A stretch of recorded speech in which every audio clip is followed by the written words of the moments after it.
하나님의 사랑이 있는 곳, 사랑과 마음 상담센터에서 보내드리는 이른 아침 햇살 받기 프로그램입니다.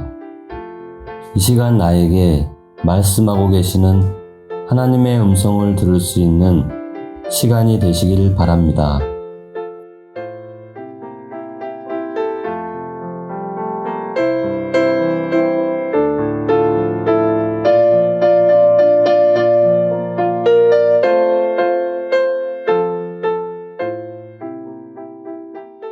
안녕하세요. 강은나 상담사입니다. 특별할 것 없는 하루하루가 인생의 시련이다 라는 제목으로 이야기하려고 합니다.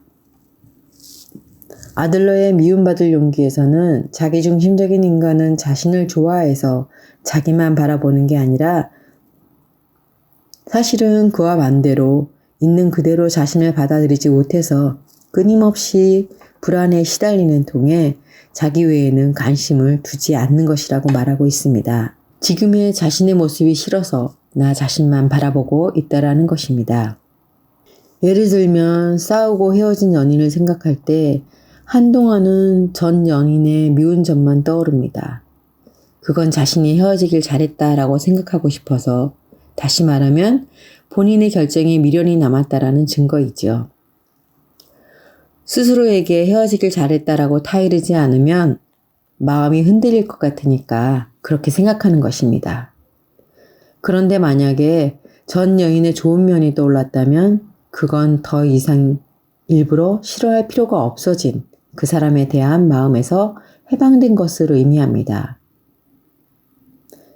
상대를 좋아하느냐 싫어하느냐를 문제 삼는 것이 아니라 지금의 나를 좋아하느냐라는 현재의 자신의 상태를 수용하고 있는 것이 중요하다고 얘기하고 있습니다. 아들레의 미움받을 용기를 읽으며 나는 여전히 나 자신을 좋아하지 못하고 있다는 것을 확인하고 있습니다. 저를 좋아하지 못하기 때문에 남을 믿지 못하고 인간관계를 믿지 못하고 있다는 것입니다.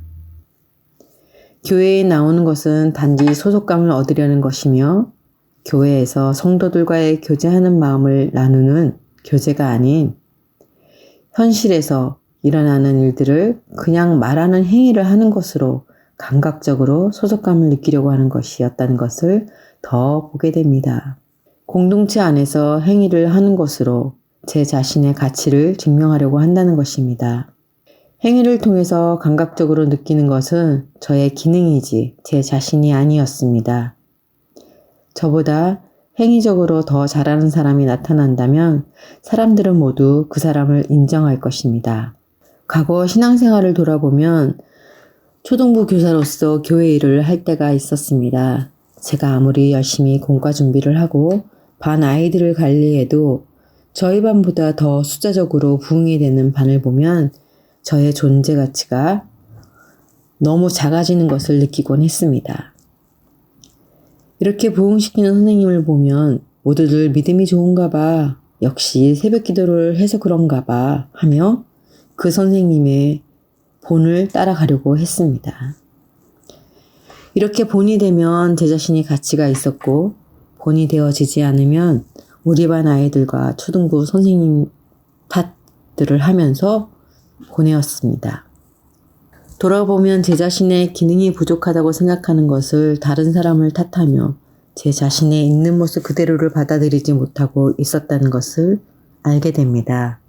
기능이 부족하면 성실하게 노력하고 배우면 되는 것인데 부족한 원인을 타인에게 있다고 여기며 부족한 것에 대한 책임 전가를 하고 있었습니다. 잘하는 선생님은 어떻게 하길래 아이들이 늘어나는 거지 하며 배우려고 하는 것 같지만 사실은 경계를 하는 것이며 그 밑에는 시기와 질투가 숨어 있었습니다.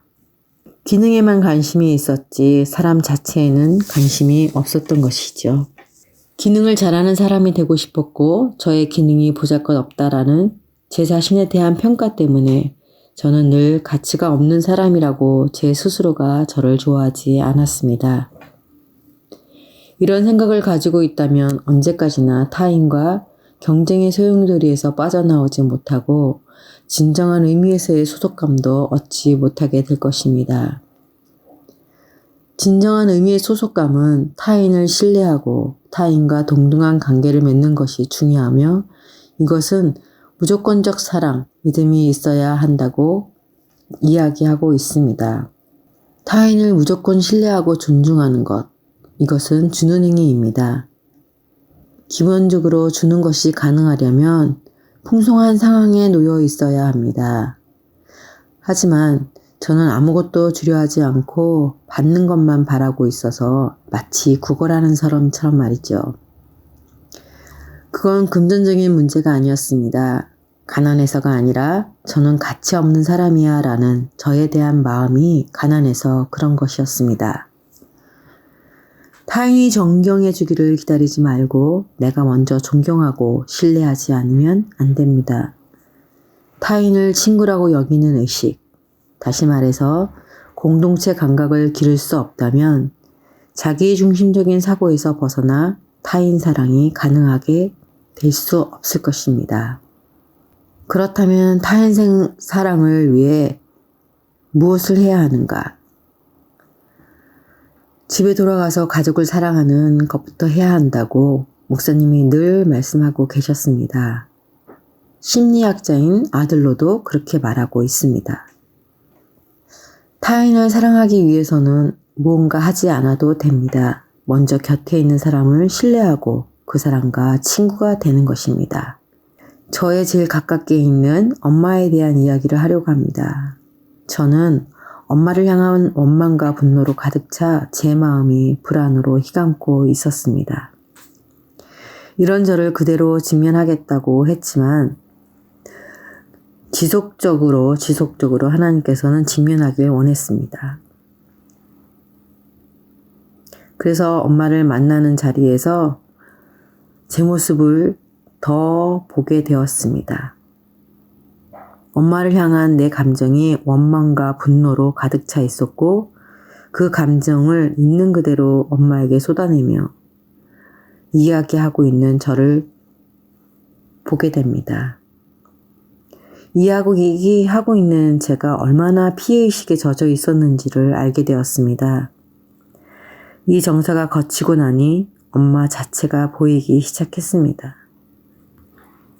엄마는 저를 버린 것이 아니라 제가 엄마에게 날 버렸다라고 판단하고 정죄를 해버린 것이었습니다. 엄마는 저를 버린 것이 아니었습니다.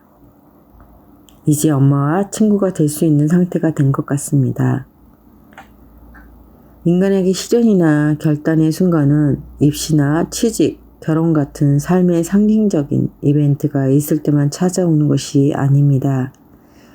저에게는 특별할 것 없는 하루하루가 시련이고 지금 여기라는 일상에 큰 결단이 필요합니다.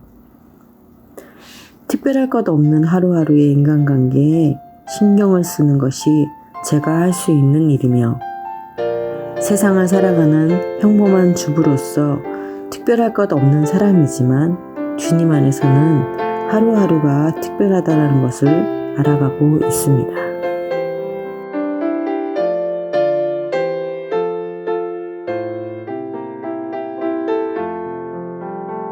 지금까지 사랑과 마음 상담센터에서 보내드리는 이른 아침 햇살 받기 프로그램이었습니다.